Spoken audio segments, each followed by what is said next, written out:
नमस्कार किसान साथियों, स्वागत है आपका एक और नई वीडियो में।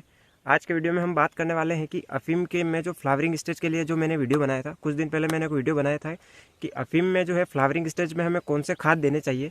तो मेरे पास बहुत सारे किसान साथियों के कमेंट आए कि हमें सारे खाद की पूर्ति तो करना है, लेकिन हम सारे खाद साथ में नहीं मिला सकते। और कमेंट में भी बहुत सारे किसान साथियों के सवाल थे कि अफीम में जो है फ्लावरिंग स्टेज में हमें सारे खाद की पूर्ति करना है, लेकिन हम सारे खाद साथ में नहीं ले सकते।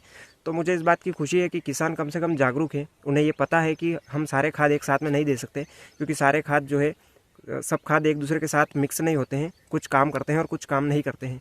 तो मुझे इस बात की बहुत ज़्यादा खुशी है कि किसान कम से कम आज के किसान जो हैं वो जागरूक है, उन्हें पता है कि सारे खाद एक साथ में नहीं दिए जा सकते। तो मैंने सिर्फ वीडियो में ये बताया था कि जो फ्लावरिंग स्टेज में उसमें हमें सभी खादों की पूर्ति करना है।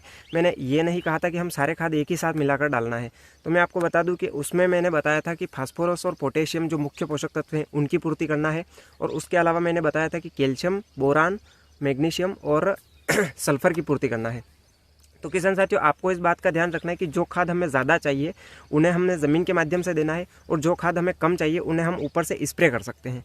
तो सबसे पहले आपको कौन से खाद ज़्यादा चाहिए, तो जाहिर सी बात है कि जो मुख्य पोषक तत्व होते हैं जैसे कि नाइट्रोजन, फास्फोरस और पोटेशियम, ये तीन मुख्य पोषक तत्व होते हैं। इन्हें हमें ज़मीन के माध्यम से देने की आवश्यकता होती है, क्योंकि इनकी मात्रा किसी भी फसल में ज़्यादा चाहिए होती है। और जो द्वितीयक पोषक तत्व होते हैं जैसे कि कैल्शियम, मैग्नीशियम, सल्फर और बोरान वगैरह, इन्हें हम स्प्रे कर सकते हैं, क्योंकि इनकी मात्रा वैसे भी कम चाहिए होती है। तो इनका जो काम है वो स्प्रे के माध्यम से भी चल जाएगा। अगर कैल्शियम, मैग्नीशियम, बोरान इन्हें हम ज़मीन के माध्यम से ना भी देंगे ना तो कोई बात नहीं, हमारा काम हो जाएगा, फसल में पूर्ति हो जाएगी।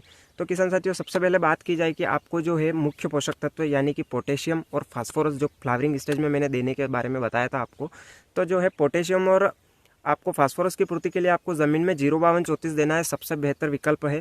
तो आपको जो 10 आरी का पट्टा है उसमें कम से कम आपको 2.5 किलो 05234 लेना है। 2.5 किलो से ज़्यादा नहीं लेना है, 2.5 किलो काफ़ी है। वाटर सोल्यूबल आता है और बहुत ही अच्छा काम करता है। 2 या 3 दिन के अंदर ही वो अपना रिजल्ट दिखा देता है और फसल को एकदम हरी कर देता है। तो आपको 05234 जो वाटर सोल्यूबल आता है किसी भी अच्छी कंपनी का लेना है। मार्केट में बहुत सारी कंपनियां हैं, तो आप किसी भी अच्छी कंपनी का 05234 आपको ज़मीन के माध्यम से लेना है, जिसमें मोनोपोटेशियम फास्फेट जिसको बोला जाता है। तो आपको 05234 जो है कम से कम 10 आरी में 2.5 किलो के हिसाब से आपको ज़मीन के माध्यम से ड्रिंचिंग में चलाना है। वो आपको बहुत ही शानदार रिजल्ट दे देगा। और उसके साथ में जो है आपको सल्फर ले लेना है। 05234 के साथ में सल्फर आप ड्रिंचिंग में दे सकते हैं। तो ये तो हो गए 3 पोषक तत्व, ज़मीन के माध्यम से इनकी पूर्ति हो जाएगी और ये तीनों साथ में चले भी जाएंगे। उसके अलावा बचते हैं कैल्शियम, मैग्नीशियम और बोरान।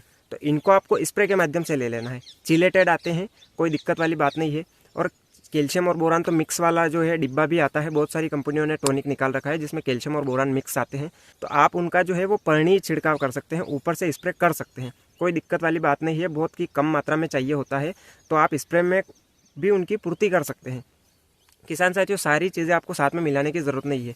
जैसा कि मैं आपको बता दूं कि आपको डीएपी के साथ में कैल्शियम नहीं देना चाहिए। बहुत सारे किसान साथी अफीम में भी ये गलती करते हैं, और लहसुन में भी बहुत सारे किसान साथियों को मैंने देखा है कि ये गलती करते हैं। तो डीएपी में डाई अमोनियम फास्फेट होता है और कैल्शियम नाइट्रेट होता है। तो आपको इन दोनों को कभी भी साथ में मिलाकर नहीं देना है, क्योंकि कैल्शियम नाइट्रेट जो है वो डाई अमोनियम फास्फेट के साथ क्रिया करता है और वो कैल्शियम फास्फेट में बदल जाता है।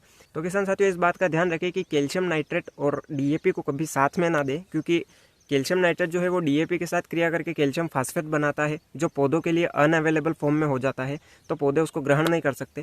किसान साथियों, डीएपी और कैल्शियम नाइट्रेट अगर दोनों को आप अफीम की फसल में देना चाहते हैं तो दोनों में एक सिंचाई का फ़र्क रखें। या तो पहले आप डीएपी दे दें और उसकी दूसरी सिंचाई में आप कैल्शियम नाइट्रेट दें। कम से कम दोनों को साथ में ना दें, क्योंकि दोनों को साथ में देने से आपको दोनों का रिजल्ट देखने को नहीं मिलेगा। ना तो आपको डीएपी का रिजल्ट देखने को मिलेगा, ना ही आपको कैल्शियम का रिजल्ट देखने को मिलेगा। किसान साथियों, अगर फ्लावरिंग स्टेज में भी आप सभी को ज़मीन में देना चाहते हैं, जैसे कि 05234 के साथ में ही आप कैल्शियम, बोरान, मैग्नीज, जिंक सबको ज़मीन में देना चाहते हैं, तो आप सूक्ष्म पोषक तत्व आते हैं जो चिलेटेड फॉर्मुलेशन में आते हैं, आप उन्हें दे सकते हैं। क्योंकि जो चिलेटेड फॉर्मुलेशन आता है वो आसानी से किसी के साथ भी क्रिया करके तीसरा तत्व नहीं बनाता है, तो आप वो चिलेटेड फॉर्मुलेशन ले सकते हैं। जैसे कि कैल्शियम भी चिलेटेड फॉर्मुलेशन में आता है, वैसे ही मैग्नीशियम, बोरान, जिंक, ये सारी चीज़ें चिलेटेड फॉर्मुलेशन में बाजार में अवेलेबल हैं। तो आप 05234 के साथ में वो सारे जो सूक्ष्म पोषक तत्व जो चिलेटेड फॉर्मुलेशन में आते हैं वो आप ज़मीन के माध्यम से चला सकते हैं। तो वो 05234 के साथ में क्रिया नहीं करेंगे। सभी जो पोषक तत्व हैं वो सारे प्लांट को अवेलेबल हो जाएंगे और सभी अपना अपना काम करेंगे। किसान साथियों, अगर आप डीएपी दे रहे हैं अपने अफीम की फसल में और आपको कैल्शियम की पूर्ति भी करना है, तो आप एक सिंपल सा काम कर सकते हैं कि कैल्शियम नाइट्रेट के अलावा बाज़ार में कैल्शियम ऑक्साइड भी मिलता है। बहुत सारे किसान साथी क्या है कि कैल्शियम नाइट्रेट ही देते हैं, तो ऐसा ज़रूरी नहीं है। हमें कैल्शियम की कमी पूरी करनी है, हमें कैल्शियम किस फॉर्म में बाज़ार से मिल रहा है उससे हमें कोई लेना देना नहीं है।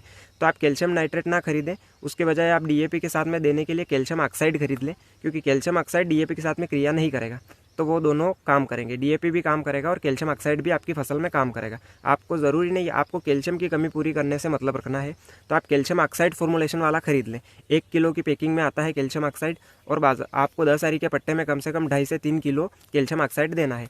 तो उसी प्रकार आप कैल्शियम ऑक्साइड, मैग्नीशियम ऑक्साइड और जिंक ऑक्साइड, ऐसे जो ऑक्साइड फॉर्मुलेशन वाले हैं वो सारे आपको खरीद लेना है, क्योंकि जो ऑक्साइड फॉर्मुलेशन है वो सारे एक साथ में चल जाएंगे और आपकी अफीम के फसल में बहुत ही अच्छा आपको रिजल्ट देखने को मिलेगा। कभी भी सल्फेट के साथ में नाइट्रेट और नाइट्रेट के साथ में फॉस्फेट, ऐसे फर्टिलाइजर को कभी भी साथ में मिक्स ना करें, आपको उनका रिजल्ट देखने को नहीं मिलेगा, क्योंकि वो सब आपस में मिलकर एक ऐसा तत्व बन जाएंगे जो पौधे कभी ग्रहण नहीं कर सकते। वो बिल्कुल अनअवेलेबल फॉर्म में चले जाएंगे और खेत में ही पड़े रहेंगे, उन्हें माइक्रोब्स के अलावा कोई तोड़ नहीं सकता। तो किसान साथियों, हमेशा इस बात का ध्यान रखें कि जो खाद साथ में चल सकते हैं ड्रिंचिंग में, उन्हें ही साथ में देवें, अन्यथा आप पैसा बर्बाद ना करें, आपको उनका रिजल्ट देखने को नहीं मिलेगा। तो किसान साथियों, आज के वीडियो में इतना ही। मिलते हैं अगले वीडियो में नई जानकारी के साथ। धन्यवाद।